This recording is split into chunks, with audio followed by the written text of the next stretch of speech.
best ways to consistent profitability is to have a clear target and to bank pips quickly and consistently until you reach that target. And the 1 hour trading strategy, the 1 hour time frame, does a fantastic job of helping me reach this goal. We're basically looking to sell when both the short-term trend and the medium-term trend are bearish, because you want the short and medium-term sentiment and direction to be on your side. You want to be buying in an overall uptrend. You want to be selling in an overall downtrend. To determine the short and medium-term trend is to use moving averages across higher time frames, also known as multiple time frame analysis. My best SIP trades are the ones where we are buying when a currency pair is above all of the major moving averages and selling when it is below.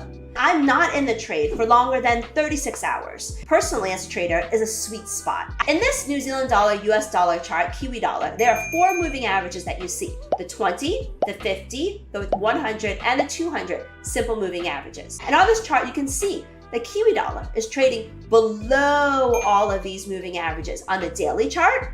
You also see it on this 4-hour chart, and you also see it on this 1-hour chart. This is a classic example of Kiwi dollar being in a strong downtrend on a short-term basis, 1-hour chart, and a medium and long-term basis, 4-hour and daily chart. And when we have this type of setup, and it's below all of the major moving averages, we also have what we call moving average clearance, which means that there's no major support in this case below current levels, giving us free room to fall and you don't have to be worried about any key levels right underneath us immediately. Now, let's take a look at this chart. This is my ZIP Kiwi dollar chart, same chart. In this chart, you can see there's a red background and there's an indicator line. And the whole rule of thumb is that when the background is red, that means that the medium term, which is basically the longer term trend, is bearish.